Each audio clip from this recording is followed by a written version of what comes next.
দক্ষিণ বাংলার বজ্রকণ্ঠেশ্বর নয়, শুধু আমি বলবো সারা বাংলার বজ্রকণ্ঠেশ্বর। প্রিয় বন্ধুগণ, গলাচিপা থেকে বিপিনুকে আমরা বিজয় ভোটের মাধ্যমে সারা বাংলাদেশে একটা আলোচিত ব্যক্তি হিসাবে বিশ্বের কাছে পরিচিত করতে চাই, এই আশাবাদ আমি রাখি। আমি বিশ্বাস করি যারা এখানে উপস্থিত হয়েছেন সে প্রত্যেকটা লোক যদি কর্মী হয়ে ভোটারদের কাছে যান, ভোট দান, আমার মনে হয় সে আশা আমি প্রকাশ করতে পারবো না। আমার কাছে প্রিয় সংগ্রামী বন্ধুগণ, হানাহানি নয়, যদি আমাদের কুচক্রমহল কখনো প্রমাণ থাকতে হবে যে আপনার উপরে সে অন্যায় ভাবে অত্যাচার করছে, যদি সেটা সঠিক হয়, যদি অন্যায় ভাবে অত্যাচার করে তাহলে তাদের দাঁত ভাঙা দেওয়া হতে পারবে।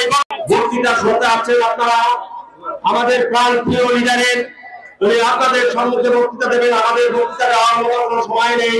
এরপরে বক্তৃতা নিয়ে আসছেন জনাব আলতাফ হোসেন আকন। আসসালামু আলাইকুম। আমার বক্তব্য বিসমিল্লাহির রহমানির রহিম। সম্মানিত আজকের সম্মানিত সভাপতি, আজকের এইখানে যেটা হচ্ছে বাংলাদেশ আজকের বক্তৃতার সঙ্গে যে দক্ষিণ বাংলার একমাত্র যেটা হচ্ছে বাংলাদেশের ইতিহাসে তথা পাকিস্তানের ইতিহাসে দক্ষিণ বাংলার ঢাকা বিশ্ববিদ্যালয়ের একমাত্র বিপি হয়েছিল তোমার বাংলা, এবং তারপরে এই দক্ষিণ বাংলা, এই গ্রামে এই রয়্যাল বেঙ্গল টাইগার সে বাংলা আজকে ঢাকা বিশ্ববিদ্যালয় নির্বাচিত হয়েছে। সেই নেতা আপনাদের সামনে বক্তব্য রাখবেন, আমার বক্তৃতা দেওয়ার সময় এবং তার কথা শুনবেন।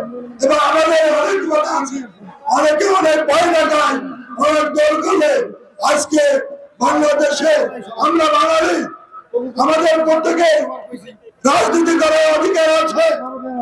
আমরা শেখ হাসিনা আজকে দুর্নীতি করছে, সে তার বিচার হয়েছে, তাই বলে আমার সাধারণ নেতা কর্মীরা কোনো অন্যায় করে নাই, তাদের উপর কেন মিথ্যা অপবাদ দিয়ে তাদেরকে পুলিশ দিয়ে ধরে নেওয়া হবে, সেটা আমরা প্রতিবাদ জানাই গণঅধিকার পক্ষের থেকে। আমি নেতাকে বলবো আপনি বিস্তারিত বলবেন। আজকে চান্দাবাজ শহর দখল, তরমুজ দখল, বাজার দখল, ওই দরিয়া দখল, এইসব সম্পর্কে এবং সাধারণভাবে এই মাদক দ্রব্য যারা আজকে কথা বলছে, এই মাদকের দালালদেরকে তুলে ধরে এই 10 দিনের গণতন্ত্র থেকে নির্মূল করতে হবে ইনশাআল্লাহ। সবাইকে ধন্যবাদ জানাই।